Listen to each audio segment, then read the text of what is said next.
we in Christian theology, whether it's first century or 21st century, live in a kind of overlap of these two eras, that the coming of Christ in what is sometimes called the first coming of Christ would, for me, in my understanding, mark the beginning of the break-in of the kingdom of God into the human history. Jesus says at one point, I think in Luke 17, the kingdom of God is among you. The kingdom of God is within you.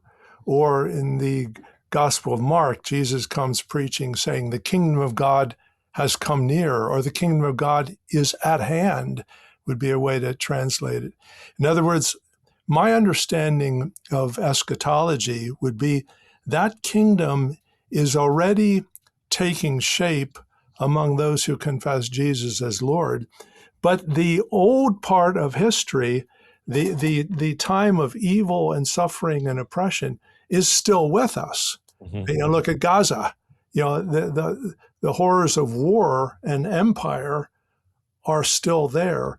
And so we live in this time of overlap where we have to decide our allegiance. Are we going to give our allegiance to the past, as it were, the way of manipulation and power and domination and sin and death?